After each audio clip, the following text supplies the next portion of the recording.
E aí, torcedor palmeirense, seja bem-vindo a mais um vídeo do canal Porco Raiz. E o Palmeiras tem uma queda livre em um simples jogo contra o Cruzeiro, time que não perdia há mais de 7 anos. E a gente cai do primeiro para o quarto lugar e aí rumamos para o Mundial. Será que a gente vai ter psicológico para encarar essa competição internacional com o mesmo ímpeto? A gente vai falar de tudo isso nesse vídeo, então fica com a gente. Curte, comente, compartilhe. Se você não é inscrito ainda no canal Porco Raiz, já se inscreva para dar essa moral aqui pro trabalho do Léo Neto, tá legal? Vamos pro nosso vídeo. Bem-vindo a mais um giro de notícias do Palestra no canal Porco Raiz. Já vai aproveitando para curtir, compartilhar e comentar. Vamos pro vídeo. Torcedores, o Palmeiras tinha um ponto na frente e era líder do campeonato, né, com esse ponto de gordura na frente do Flamengo, segundo colocado até então. Mas a gente vai para o Mineirão e acaba em 4 minutos, em 4 minutos, a gente sofre 2 gols de bola parada. Uma situação absurda, uma situação de total descontrole emocional e de concentração do time do Palmeiras. Entrou, porém ainda não tinha entrado, né? Porque é inadmissível um time com a grandeza do Palmeiras, com o investimento que o Palmeiras fez nesta temporada, entrar num jogo tão importante, um jogo que garantiria a nossa primeira colocação no Campeonato Brasileiro e uma ida ao Mundial Interclubes com um pouco mais de tranquilidade, com uma motivação extra na bagagem, a gente entra totalmente desligado.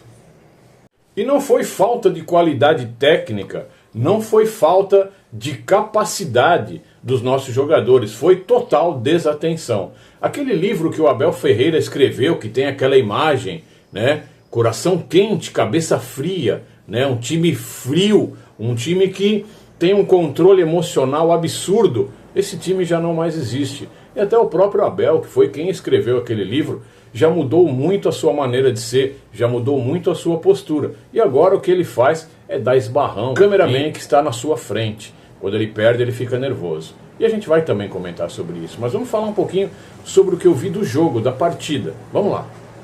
O Palmeiras, apesar de ter tomado 2 gols em 4 minutos e ter tido que jogar praticamente a partida toda, os 90 minutos, porque consideramos os acréscimos, né? O Palmeiras não jogou mal, no meu entender, de jeito nenhum. No primeiro tempo ainda, quando o Palmeiras conseguiu baixar o ímpeto do Cruzeiro, né? E conseguir conviver com aquela coisa que se criou dentro do Mineirão, com aquela torcida louca cantando sem parar, aquele clima que foi criado dentro do Mineirão, quando o Palmeiras conseguiu baixar isso, colocar a bola no chão e jogar futebol, foi um primeiro tempo bom do Palmeiras. Eu julgo dessa forma. Muita gente criticando, o Palmeiras não jogou nada, o Cruzeiro anulou o Palmeiras. O Cruzeiro jogou de forma impetuosa, foi para cima, abafou, deu um susto no Palmeiras. Mas o Cruzeiro é um time em formação, tem um bom técnico, mas ainda é um time em formação, não está 100% pronto. E se a gente for avaliar o time do Palmeiras contra o time do Cruzeiro a nível de peças, a nível de elenco, nós somos infinitamente melhores. E temos o melhor futebol. O problema foi o susto, o problema foi o apagão. Eu julgo que nós fizemos um bom primeiro tempo. Nós fomos para cima, nós brigamos, um jogo extremamente físico, um jogo pegado, de marcação acirrada, muita pancada, muita, marcação forte, sempre apelando para a questão física, né? E quando não estava aquela marcação física apelativa, sempre tinha uma transição do Cruzeiro colocando perigo. Mas o Palmeiras mesmo assim foi forte, foi um pouco mais impetuoso no primeiro tempo. Jogou, o jogo estava aberto, lá e cá, e o Palmeiras criou sim oportunidades, enquanto o Cruzeiro ficava naquela, administro, não administro, vou marcar forte, não vou deixar os caras jogar. Foi esse o primeiro tempo. No segundo tempo é que teve uma mudança, porque o Jardim coloca o time dele para trás, arma uma fileira de 5, uma fileira de 4 e deixa só o Caio Jorge na sobra. Caio Jorge que depois dos gols também não jogou mais, né? E Cruzeiro atrás dificulta muito o Palmeiras, porque o Palmeiras não tem articulação, não consegue quebrar linhas no 1-2, não consegue se movimentar o suficiente para se desmarcar, não consegue invadir um território que tem uma linha, porque não explora os vazios, não faz um passe e recebe na frente, não consegue fazer uma tabela, não consegue fazer o que nós chamamos de 1-2 rápido, não tem essa movimentação de atacar o vazio. O jogo posicional, ele só espeta jogadores posicionalmente e joga em função desse posicionamento. E o jogador, se sair dessa posição, ainda toma a dura do seu Abel Ferreira. Então, nós sucumbimos a isso. Aí entra a questão desespero. O Abel coloca um time melhor no segundo tempo, que entra com o Vitor Roque e entra com o Paulinho, para dar um pouco mais de físico, né, de constância física para o Palmeiras. O jogo melhora. Tivemos uma bola, um chute do Emiliano, que foi sensacional, quase surpreendeu o Cássio, mas aí o Abel tira o Emiliano. O Abel troca, né? Troca os volantes por outros volantes. Eu não sei o que aconteceu na cabeça do senhor Abel Ferreira. Aliás, eu sei, mas também não vou ficar aqui falando. O time cai de produtividade. E a única coisa que salvou realmente o time foi o Alan, né? Numa jogada de 1-2, numa jogada de toque de bola. Entrando para o vazio, aproveitando o vazio e quebrando ali linhas.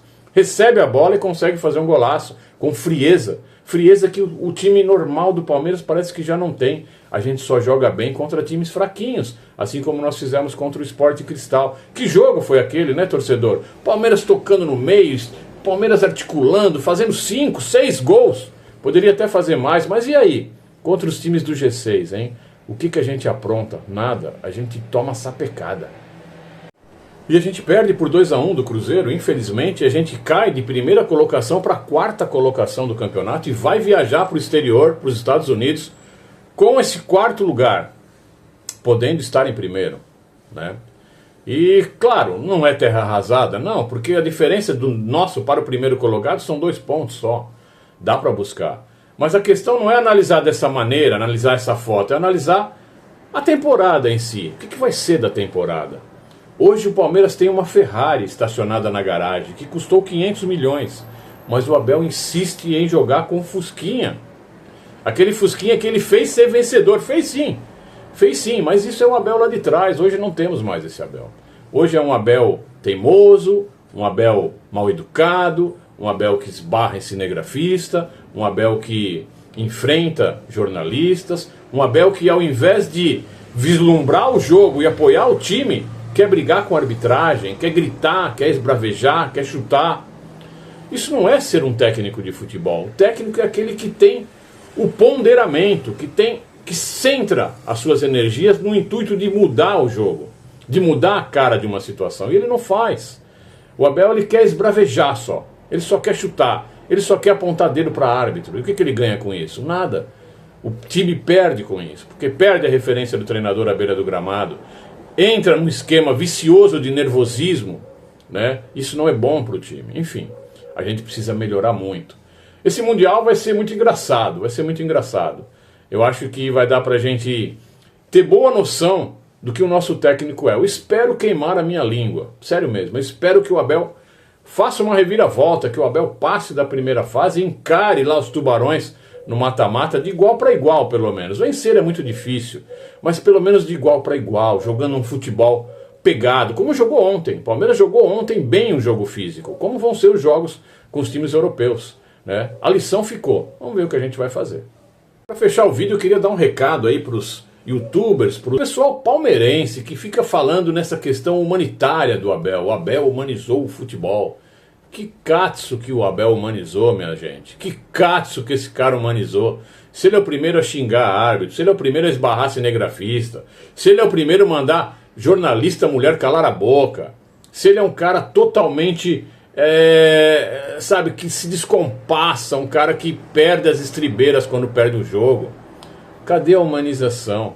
O Abel, ele só é humano quando ele quer agregar, né? Colocar os pintinhos embaixo da asa para não perder o vestiário, é assim que ele faz.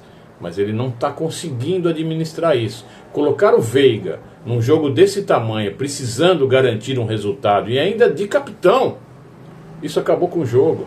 Não vamos colocar a culpa só no Veiga. A culpa é de todo o conjunto, não o conjunto de jogadores, o conjunto de comissão técnica e suas escolhas absurdas. Vou ficando por aqui. Avante palestra.